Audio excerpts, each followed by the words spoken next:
इस वक्त की बड़ी खबर आपको बता दें, काशी और ज्ञानवापी मस्जिद का जो पूरा का पूरा विवाद अदालत की ड्योढ़ी पर पहुंचा है, उसको लेकर खबर आ रही है कुछ ही देर में सुनवाई जो है वो शुरू हो जाएगी और इस सुनवाई में क्या कुछ फैसला आ सकता है। कोई बड़ा फैसला आएगा या कोर्ट जो है डिसाइड करेगी कि ये मामला जो है वो सिविल सूट है या फिर नहीं।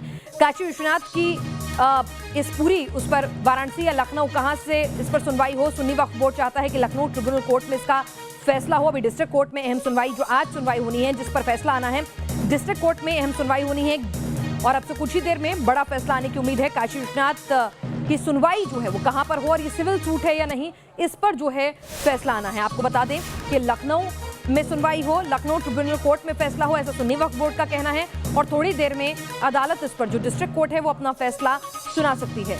क्या कुछ इसके कानूनी पहलू हैं, क्या कुछ इसके धार्मिक पहलू हैं, दोनों पक्षकारों के क्या क्या दावे और विवाद है, ये पूरा ये अपने दर्शकों को आज हम समझाएंगे और साथ ही जैसे ही फैसला आता है हम अपडेट देते हैं। विष्णु शंकर जैन हमारे साथ सीनियर एडवोकेट सुप्रीम कोर्ट के इस वक्त जुड़ चुके हैं। महामंडलेश्वर नवल किशोर दास इस वक्त जुड़ चुके हैं। वीएचपी से स्वामी चक्रपाणी हमारे साथ जुड़ चुके हैं। अध्यक्ष अखिल भारतीय हिंदू महासभा के मौलाना साजिद रशीदी हमारे साथ, ऑल इंडिया इमाम एसोसिएशन के अध्यक्ष इस वक्त जुड़ चुके हैं। सुशांत मुखर्जी हमारे संवाददाता ग्राउंड जीरो वाराणसी से मौजूद हैं। सुशांत, कब तक फैसला आने की उम्मीद है और आज अदालत के इस फैसले में क्या कुछ चीजें जो हैं उन पर फैसला आएगा, जरा दर्शकों को स्पष्ट करें कि क्या मामला है अदालत के सामने फैसला देने के लिए और क्या बिंदुओं पर फैसला आ सकता है। सुशांत, आपको आवाज आ रही है? घंटे में फैसले का आदेश आ सकता है। सुनवाई हो गई है जी, आवाज आ रही है जी, बोलिए। आधे घंटे में फैसला आ सकता है कि इसे सिविल कोर्ट में न करके वक्त ट्रिब्यूनल में की जाए, मगर सुन्नी वक्फ की जो अपील की समय था, समय सीमा वो पार कर गए थे। कोर्ट ने समय सीमा पार करने का कारण पूछा था। कोर्ट ने समय सीमा पार करने का कारण पूछा था। सुशांत, हम आपकी आवाज सुन नहीं पाए थे। आप एक बार शुरू से बताएंगे क्या अदालत की ड्योढ़ी पर यह मामला कैसे पहुंचा, क्या विवाद था और आज किन बिंदुओं पर फैसला आ सकता है, क्योंकि आपकी तकनीकी दिक्कतों की वजह से आवाज नहीं आ रही थी।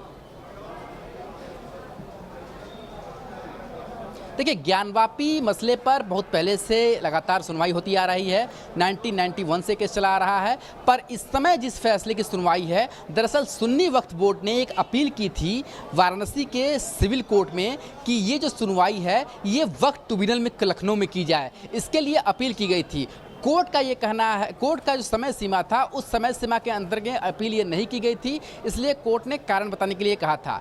अब कोर्ट को ये समझना होगा कि जो कोर्ट का सुन्नी वक्फ बोर्ड ने जो कारण बताया है, कोर्ट अगर उससे संतुष्ट होती है तो इस पर सुनवाई की इजाज़त देगी। अगर कोर्ट उससे संतुष्ट नहीं होती है तो सुन्नी वक्फ बोर्ड की जो अपील है वो खारिज कर दी जाएगी, यानी कि वक्फ ट्रिब्यूनल में ले जाने की जो सुन्नी वक्फ बोर्ड की अपील है वो खारिज हो जाएगी और इसी पर आदेश आना है। हमारे साथ इस समय जो विजय शंकर रस्तोगी जी हैं, जो प्रमुख वादी हैं हिंदू पक्ष के, वो जुड़ रहे हैं। सर, ये बताइए कि कितने देर में फैसला आ सकता है और क्या ये अपील कितना ठहरती है कोर्ट में आपके अनुसार?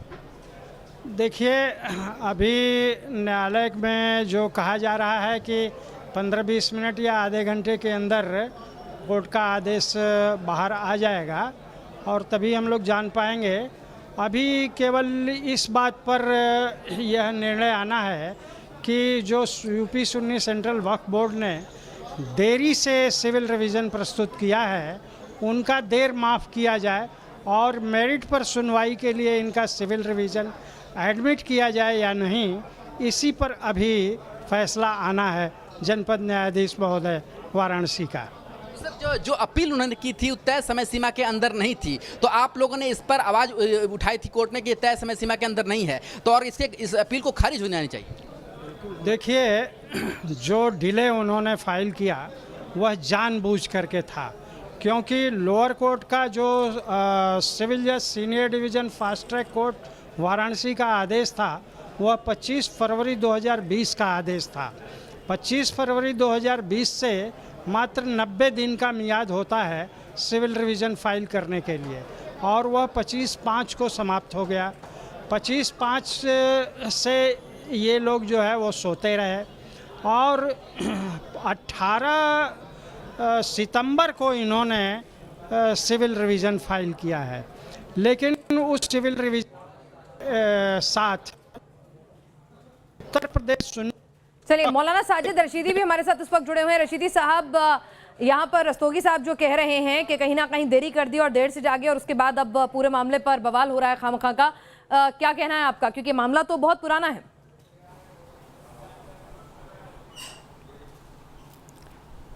देखिए, आज जो सबसे ज़्यादा बात करने की है वो ये है कि देश की जीडीपी बहुत नीचे चली गई। मैंने आपसे सवाल किस लिए पूछा है, आप वो बातें जब होंगी जब उस पर शो होगा, आप बिल्कुल बताइएगा उस पर जब शो होगा। मैं आपसे जो सवाल पूछ रही हूं उस पर आइए।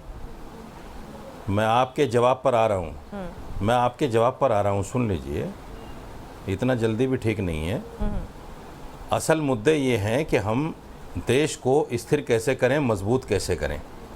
लेकिन कुछ लोग हैं जो धर्म का नशा लोगों को पिलाकर और कहीं न कहीं हिंदू मुस्लिम में झगड़ा कराना चाहते हैं, और वो इस तरह के मामलात को कहीं ना कहीं कोर्ट में ले जाना, बात करना और नफ़रत की राजनीति करना, ये उनका जन्मसिद्ध अधिकार मानते हैं वो अपना। मेरा मानना ये है कि ज्ञान वापी मस्जिद, आप तो ऐसा कह रहे हैं कि नवल किशोर दास जी तो कह रहे हैं कि जस्ट सिर्फ ऐसा लग रहा है कोर्ट में एक ही पक्ष लड़ रहा है, लोग तो बस चुपचाप मूक दर्शक बनकर बैठे हुए हैं। दूसरा आप मुझे बोलने नहीं दे रहे हैं, जरा मैं नवल किशोर दास जी से भी बात कर लूं। मेरा जवाब आ जाए तो आप दूसरा सवाल कर लीजिए। आप जवाब इधर उधर घुमा के देंगे, सवाल के बजाय आप जीडीपी से लेकर पूरा आप हम लोग को पूरी दुनिया घुमा लाएंगे, तो उससे बीच में जो और गेस्ट भी वैसा नहीं बोल सकता ना मैं। नहीं बिल्कुल मत बोलिए, लेकिन बात मुद्दे पर रखिए, बिल्कुल मत बोलिए। विचारों की अभिव्यक्ति देश का संविधान देता है, नीचे का पटल देता है। किया गया है नहीं आप मुझे बताइए, मुझे अच्छा इनको मुझे लगता है कि कहीं न कहीं संविधान या कानून में विश्वास तो है नहीं, जान करके डिले किया और बाद में कोर्ट में गए। अब कोर्ट जो निर्णय करेगा, हमें तो पता है बाबा विश्वनाथ वहाँ पर विराजमान हैं और भव्य मंदिर को विध्वंस करके तथा कथित एक मस्जिद का ढांचा वहाँ खड़ा कर दिया गया। साक्ष्य के आधार पर कोर्ट निर्णय करेगा, तो हमें तो कोर्ट पर भी विश्वास है, आके संविधान पर विश्वास है और अपने भगवान पर भी विश्वास है। तो फैसला बाबरी मस्जिद का भी दिया है, तो साक्ष्य के आधार पर कोर्ट निर्णय करेगा। यहाँ भी विराजमान थे, कुछ लोगों को देश की बड़ी चिंता, इसमें जो प्रश्न किया गया है, इसमें प्रश्न उसका जवाब देना चाहिए। मस्जिद को माना है, देश की स्थिति है वो देश सरकार कर रही है। अभी तो बाबा काशी विश्वनाथ की बात चल रही है ना, आप उसमें जवाब दीजिए तो अच्छा रहेगा। और हमें तो पूरा विश्वास है एक मिनट नवल किशोर साहब क्या कह रहे हैं, जरा उन्हें भी सुन लीजिए। आपने अपना पक्ष रख दिया कि आपको कोर्ट पे पूरा भरोसा है। रशीदी साहब अपनी बात करें जी।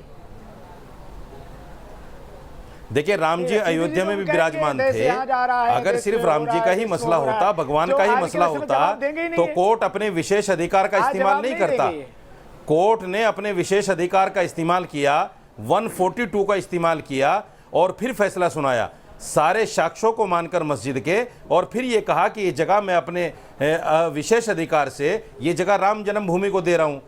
अगर राम जी थे, भगवान जी थे, तो फिर कोर्ट को विशेष अधिकार क्यों मानना पड़ा? से चलता है देश की सर्वोच्च अदालत ने कोर्ट को अपने विशेष अधिकार का इस्तेमाल क्यों करना पड़ा? यहाँ भी राम जी थे, साक्ष्य के आधार पर मंदिर बन रहा है। यहाँ भी राम जी थे और कोर्ट को विशेष अधिकार इस्तेमाल करना पड़ा, 142 का इस्तेमाल करना पड़ा। अगर राम जी थे, भगवान जी थे, तो फिर छोड़ देना चाहिए था। अब आप नए विवाद को जन्म देंगे। अरे कोर्ट ने 142 का इस्तेमाल आपके लिए किया है, आपको 5 राम जन्मभूमि अपने आप बात कर रहे हैं, काशी छोड़कर। आपको ये बार-बार कहते हैं साहब भगवान की जगह है, अरे भगवान की जगह है तो भगवान की जगह है ना। हमारा क्या इसमें अपराध है? पिनाज जी थोड़ा सा देखिए, पिनाज जी मैं बात सुन रहा हूँ मौलाना रशीद साहब का, और जिस प्रकार से शांति की बात कर रहे हैं, तो मौलाना साहब ने जब सर्वोच्च न्यायालय से राम मंदिर के पक्ष में निर्णय आया, उसके बाद इन्होंने बयान दिया कि हम सोफिया मस्जिद के तर्ज पे पुनः इतिहास बदल देंगे और राम मंदिर के जगह पे पुनः मस्जिद बना देंगे। जब सुन्नी सेंट्रल बोर्ड ने दिया, उसके बाद इन्होंने भी बयान दे दिया। वही हमारे होगा, देख लीजिएगा आप, क्योंकि आपने नया शांति की बात इनके मुख से एकदम नई लड़ाई को जन्म दिया है, पूरी हंसी लग रही है। आप बताइए, सोफिया मस्जिद के तर्ज पे अभी भी देखो घृणा फैला रहे हैं, अभी भी कह रहे हैं कि होगा, तोड़ देंगे। और दिन चलेगा, किसी कानून से चलेगा, देश की सर्वोच्च अदालत से चलेगा, संविधान से चलेगा, या आप लड़ाइयां नई लड़ाई को जन्म देंगे? कितना लंबा विवाद खत्म हुआ है और आप इस तरह के बयान देकर एक और लंबी लड़ाई बैठ के कह रहे हैं। देखिए, अरे सुनिए मैं क्या कह रहा हूँ, अब वो हिंदू नहीं है, सुन लीजिए ना मैं क्या कह रहा हूँ। सुनिए मैं क्या कह रहा हूँ, उनको बताइए। आपने एक नई लड़ाई को जन्म दिया है, आपने बाबरी मस्जिद तोड़कर मंदिर बनाया है, तो 400 सालों में क्या होगा, देखिएगा क्या होगा आगे। तो क्या कह रहे हैं आप, क्या करेंगे? मंदिर तोड़ेंगे? आपने भी तो बाबरी मस्जिद मंदिर तोड़ेंगे आप ये कह रहे हैं? अरे आपने भी तो बाबरी मस्जिद तोड़ी है। हमने कोई मस्जिद नहीं तोड़ी। आपने भी बाबरी मस्जिद तोड़ी है ना, आपने भी तो बाबरी मस्जिद तोड़ी है। रशीदी साहब क्या कह रहे हैं आप? क्या आपने भी किसको तो देश को ले जाना चाहते हैं? देश की अदालत ने फैसला आपने भी दिया, तो सर्वोच्च अदालत ने इतना लंबा केस चला, सबने स्वीकारा, और आप यहाँ खुलेआम किस तरह की बातें कर रहे हैं? तो फिर क्या आपने मंदिर कहा तोड़ेंगे जो कि भव्य राम मंदिर बनेगा? बाबरी मस्जिद तोड़ी सुप्रीम कोर्ट के है, जजमेंट में दुनिया ने देखा है। की जरूरत ही नहीं थी। अभी युद्ध की बात करने लगे। देखिए पहले शांति की बात कर रहे थे। मौलाना साजिद रशीदी साहब कैसी बातें कर रहे हैं? एक लंबी अदालती लड़ाई चली, सबने उसमें पक्षों को पूरा अरे ये स्वतंत्र चुप हो तरीके तो मैं बोलूं ना, से रखने का इनको मौका चुप मिला, कीजिए तो मैं बोलूं। और अब आप क्या बात कर रहे हैं? सबने उस फैसले को माना कि हिंदू मुस्लिम जो भाईचारा है, नहीं, इनको देश की चुप जो कीजिए गंगा ना, मैं जमनी तहजीब है बोलूंगा क्या वो बोलना है बनी मुझे, इनको रहे, चुप कीजिए और आप ना। कैसी बातें कर रहे हैं कि एक नई लड़ाई होगी, एक नया संघर्ष होगा? सुनिए मेरी बात, अब मंदिर आप टूटेगा। इनको चुप कीजिए, मेरा जवाब सुनिए ना, मेरा जवाब सुनिए, मेरा जवाब सुनिए, जी मैं बताता बोलिए। हूं, इनको चुप कीजिए। देखिए इन्होंने एक झूठ फैलाकर केस लड़ा कि अब साहब हिंदू मंदिर चुप तोड़ रहने के वाला मस्जिद नहीं बनाई, है। कोर्ट ने उसको कोई नकार माई दिया। के लाल की हिम्मत इन्होंने है, कहा कि ईद से उसमें हाथ नमाज लगा के कभी नहीं देखे हुई, मंदिर से। कोर्ट ने उसको नकार दिया। मंदिर तोड़ दोगे। इन्होंने झूठ बोला कि रात में रामलला की मूर्तियां प्रकट हो गई, कोर्ट ने उसको भी नकार दिया। इन्होंने कहा कि ढांचा था, कोर्ट ने उसको भी नकार दिया। कोर्ट ने कहा कि बाबरी उस मस्जिद केस इलीगल का है। फैसला देश की अदालत, सर्वोच्च अदालत कर चुकी है। मैं भारत की नागरिक है, हम लोग भारत के संविधान और भारत की अदालत में आस्था रखते हैं। अगर देश की सर्वोच्च अदालत सालों साल एक मुकदमे की सुनवाई करके कोई फैसला देती है तो उसका सम्मान करें, ना कि ऐसी बातें करें कि आप अगले 400 सालों में आप मंदिर तोड़ कोर्ट ने दें। अपने विशेष अधिकार का इस्तेमाल किया है। कोर्ट में आस्था होगी तब तो सुनिए, कोर्ट ने अपने विशेष अधिकार का इस्तेमाल किया है। रशीदी साहब माफी मांगिए, ये सही वक्त नहीं है। आप क्या करना चाहते हैं? आप देश में आग लगाना चाहते हैं, दंगे फैलाना चाहते हैं, ये कहकर कि आप भव्य राम मंदिर तोड़ देंगे? के आधार पर निर्णय किया कोर्ट है। ने अपने विशेष अधिकार को सामने मैं आपसे क्या रखकर पूछ रही हूँ फैसला रशीदी किया है। साहब, क्या आप अपने बयान पर माफी मांगना चाहेंगे? क्योंकि ये बयान तो आग लगाने जैसा है कि आने वाले 400 सालों में क्या क्या टूटेगा। किया है। मैंने कोई बयान गलत नहीं दिया। आप कह रहे हैं कि भव्य राम मंदिर टूटेगा अगले 400 सालों में, आप ये कह रहे हैं? मैंने कहा है कि आपने मस्जिद तोड़कर मंदिर बनाई है, आपने मस्जिद तोड़कर मंदिर बनाया है, और तो आपने जो आगे मंदिर आने तोड़ के वाले मस्जिद 400 बनाई, सालों उनका में क्या? क्या कोई होगा, मस्जिद नहीं ये तो तोड़ी, वक्त हमारा बताएगा मंदिर ना। था। मस्जिद तोड़ी बाबर ने। जब सर्वोच्च बाबरी मस्जिद को तोड़ा हाँ, है कोई तो सारी मस्जिद दुनिया वहाँ ने पर देखा है, बताएगा। मंदिर था। सारी धमकी दुनिया दे ने रहा है, देखा है, थोड़ी देर सबको ब्रेक के लिए तोड़ा है जब लौटेंगे आप बने रहिएगा न्यूज नेशन के संग, ये चर्चा जारी रहेगी। काशी और ज्ञानवापी मस्जिद विवाद को लेकर आज जिससे कोर्ट जो है फैसला सुनाने जा रही है, इसके कानूनी पहलुओं को समझने के लिए हमारे साथ वरिष्ठ वकील सुप्रीम कोर्ट के इस वक्त जुड़ चुके हैं विष्णु शंकर जैन जी। हम आपसे समझना चाहेंगे, बात जो है कहीं ना कहीं धार्मिक रंग ले चुकी थी, लेकिन फिलहाल जो केस है उसको लखनऊ ट्रिब्यूनल में शिफ्ट करने की मांग क्यों कर रहा है सुन्नी वक्फ बोर्ड, और क्या है मामला अगर एक दर्शक समझना चाहे आम भाषा में कानूनी पेचीदगियों को इसकी? देखिए, ये लड़ाई बहुत अहम है और आज का जजमेंट जो है वो इस केस के लिए बहुत अहम है। उसका मूलभूत कारण ये है कि सुन्नी सेंट्रल वक्फ बोर्ड ये चाहता है कि इस केस की सुनवाई वक्फ बोर्ड करे, वक्फ ट्राइब्यूनल करे, जो वक्फ एक्ट 1995 के तहत बना हुआ है और जो टोटली अनकॉन्स्टिट्यूशनल है। वक्फ एक्ट की कॉन्स्टिट्यूशनल वैलिडिटी भी हम सुप्रीम कोर्ट में चैलेंज कर चुके हैं। अब जो सिविल कोर्ट है वो नहीं चाहते हैं कि ये केस सिविल कोर्ट में चले, जो इस देश के संविधान के तहत चलता है। अब हमारे देश की पार्लियामेंट ने 1995 में नरसिम्हा राव की सरकार ने एक स्पेशल एक्ट पारित किया था जिसे कहते हैं वक्फ एक्ट 1995, जिसमें उनको ये अधिकार दिया है कि अगर कोई प्रॉपर्टी वक्फ प्रॉपर्टी है तो वो उसको वक्फ ट्राइब्यूनल में उसका केस लड़ सकते हैं। अब यहाँ पे मूलभूत सवाल ये है कि जो संपत्ति मंदिर की है और जो संपत्ति काशी विश्वनाथ भगवान श्री ज्योतिर्लिंग की है वो वक्फ ट्राइब्यूनल में नहीं चल सकती है। तो इसीलिए यहाँ पे लड़ाई हो रही है कि क्या ये केस वक्फ एक्ट के तहत चले कि क्या ये केस सीपीसी के तहत चले। तो आपके दर्शकों को बहुत स्पष्ट भाषा में समझाने के लिए मैं ये कहना चाहता हूं कि यहाँ पे लड़ाई ये है कि ये केस इस्लामिक लॉ के हिसाब से चले, ना कि इस देश की सीपीसी के हिसाब से चले। झूठ बोल रहे हैं ये।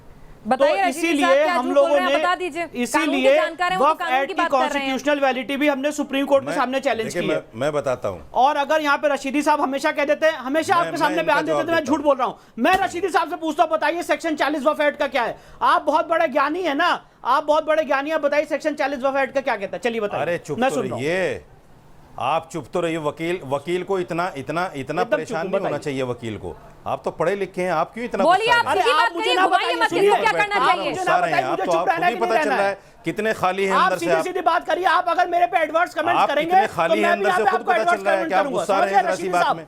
रशीदी आप साहब, यहाँ आप पे मुद्दे की बात के अलावा सब मुश्किल बात करते हैं, और आज तो आपने जिस तरह अरे की मेरे भाई यहाँ साहब, पे वाली बात सुनने कही नहीं है, आए। हिंदू अरे मेरे भाई मुस्लिम साहब, गंगा जमनी तहजीब को बयान बर्बाद सुनने करने नहीं की आए। बात पढ़े कही है लिखे ना, आदमी उस हैं। लिहाज से तो कहीं और से भी मैं आप आपसे सवाल पढ़े लिखे ऐसा आदमी लग हैं। ही नहीं रहा है बुलाए मत कि आप करिए। आप काशी पढ़े विश्वनाथ लिखे अभियान आदमी, उसी और को ज्ञान परिचय वापी दीजिए मस्जिद भाई। पर चर्चा चाहते हैं। जाहिल आदमी को अगली बार से बुलाए मत करिए अपने चैनल पे। आप पढ़े लिखे ये आदमी यहाँ हैं, पे हम उसी लोग का आके हम परिचय लोग को दीजिए अपमानित मेरे करने के भाई। बुलाते हैं।